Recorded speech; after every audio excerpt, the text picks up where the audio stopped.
హల్లెలూయా. ఏదైనా వాక్యము యోమ్ దెబిరీం 22వ తారీఖు 7వ నెల 2025వ సంవత్సరం.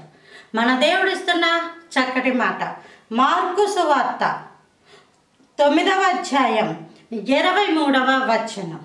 అందుకు యేసు, నమ్ముట నీ వలన అయితే నమ్మువానికి సమస్తమును సాధ్యమే. నమ్ముట నీ వలన అయితే దేన్ని నమ్మడం? దేవుడు చెప్పిన విషయాలు నమ్మడం. మనుషులు చెప్పిన విషయాలు ఈజీగా నమ్మేస్తారు. అక్కడ ఏదో జరిగిందంటే ఇంకెంటనే నమ్మేస్తా దేవుడి. అదా జరిగిందా లేదా, నువ్వు చెప్పేది నిజమా అబద్ధమా ఇన్నుండవు.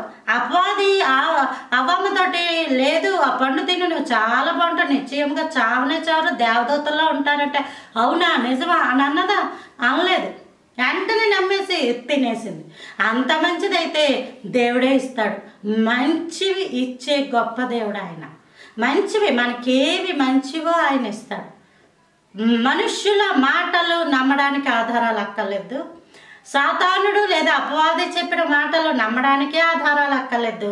అదే దేవుడి మాట ఇదిగోనమ్మా చెప్పారంట, అవునా నిజమా ఏది చూపించండి అంటుంటారు. దేవుడి మాట వినడమే నీ వల్ల అయ్యింది అనుకో, అది నీకే సాధ్యం, నీ మంచి కోసమే. నమ్మకపోతే నష్టపోయేది నువ్వే, దేవుడు కాదు కదా. దేవుడు నీకు స్వస్థపరుస్తున్నాడు అంటే అవునా నిజమా అన్నావు అనుకో, నీకే స్వస్థత రాదు, నీ అనారోగ్యంతో ఉంటావు. అవును నా దేవుడు నాకు స్వస్థపరుస్తాడు అన్నావు అనుకో, దేవుడు ఇచ్చే స్వస్థత నీ జీవితంలోకి వస్తుంది. సాధ్యమే అని నమ్ము. దేవుడు చెప్పే ప్రతి మాటలు బైబిల్ గ్రంథంలో ఉంటాయి. బైబిల్ గ్రంథంలోంచి దాటి ఎవరు చెప్పినా సరే అవి నమ్మకండి. బైబిల్ గ్రంథంలో ఉన్న మాటలు దేవుడు జరిగిస్తాడు. దేవుడు తన ప్రజలకు ఇచ్చిన గ్రంథం ఇది. ఈ గ్రంథంలో దేవుడు ఏదైతే మాట్లాడాడో, నీకు ఏదైతే వాగ్దానం వస్తుందో అది బైబిల్లో గనక ఉన్నట్లయితే తన చిత్తానుసారంగా దేవుడు దానిని నెరవేర్చును కాక. Praise the Lord. ఆమేన్.